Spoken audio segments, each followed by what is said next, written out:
نماز پڑھتے ہوئے مجھے یہ احساس کیوں نہیں ہوتا کہ میں اس کائنات کے رب کے سامنے کھڑا ہوں؟ مجھے اس سے ڈر کیوں نہیں لگتا؟ مجھے اس کی موجودگی کا احساس کیوں نہیں ہوتا؟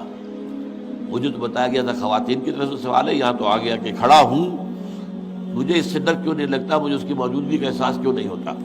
اس کا تعلق ہے یقین کی گہرائی سے۔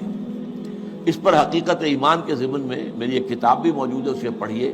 اور میں نے پچھلے دنوں 40 نبوی جو ہے اس کی جو حدیث کا درس میں دے رہا ہوں جمعے کے خطبات کے اندر، اس میں بھی اسلام اور ایمان پر بڑی مفصل بحثیں میں نے کی ہیں، اس کے بھی آڈیو ویڈیو موجود ہیں۔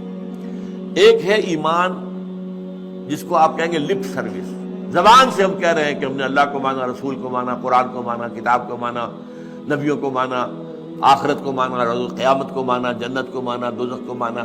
یہ ہے ایک سطح۔ ابھی آپ کا یقین دل میں قائم نہیں ہے۔ اس وقت تو ظاہر بات ہے کہ آپ کا قول کچھ اور ہوگا، عمل کچھ اور ہوگا، اس لیے یقین تو ہے ہی نہیں، یہ تو صرف قول ہے۔ ذالک قولہم بافواہہم، اپنے منہ سے بات آپ نکال رہے ہیں صرف، لیکن یہ دل میں نہیں ہے۔ اچھا، اب دل میں اتر جانا بھی اس کے درجے ہیں۔ اس درجے اتر جانا کہ آپ ہر وقت یہ محسوس کریں کہ اللہ مجھے دیکھ رہا ہے، یہ ہوگا تو یقیناً پھر آپ کو نماز میں بھی لطف آئے گا۔ جیسا کہ قرآن میں آتا ہے فَإِنَّكَ بِأَعْيُنِنَا، اے نبی آپ ہماری نگاہوں میں ہیں، ہم آپ کو دیکھ رہے ہیں۔ جب بھی آپ مسلمانوں میں گھومتے پھرتے ہوتے ہیں اور تقلبک فی الساجدین، اور ان نمازیوں کو کے درمیان آپ دیکھتے ہیں کوئی کس حالت میں ہے۔ آپ رات کو آپ چکر لگایا کرتے تھے کہ کس کس گھر سے تہجد کے وقت قرآن پڑھنے کی آوازیں آ رہی ہیں، کہاں سے نہیں آ رہی ہیں، کون جو ہے میرا پیروکار جو ہے وہ تہجد پڑھ رہا ہے، کون نہیں پڑھ رہا ہے۔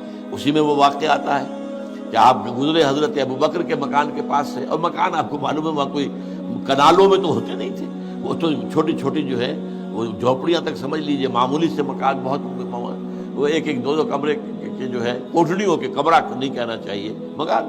تو ظاہر بات ہے اس کے اندر اگر کوئی شخص قرآن پڑھ رہا ہے تو باہر سے گزرنے والا سنے گا۔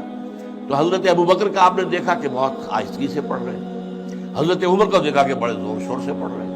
تو اگلے دن صبح فجر کے بعد پوچھا کہ ابوبکر تم یہ اتنا آہستہ کیوں پڑھ رہے تھے؟ انہوں نے کہا میں اس کو سنا رہا تھا جو سنتا ہے۔ اللہ کو سنانے کے لیے بلند آواز سے پڑھنا تو ضروری نہیں ہے، اللہ تو میں کتنے ہی ہلکی سے ہلکی بات میں کہوں، بلکہ صرف کلام نفسی بھی ہو، دل ہی میں بات کروں، وہ بھی اللہ کے علم میں آ جائے گا۔ حضرت عمر سے پوچھا تم کیوں زور سے پڑھ رہے تھے؟ کہ میں شیطان کو بھگانا چاہتا تھا کہ شیطان بھاگ جائے۔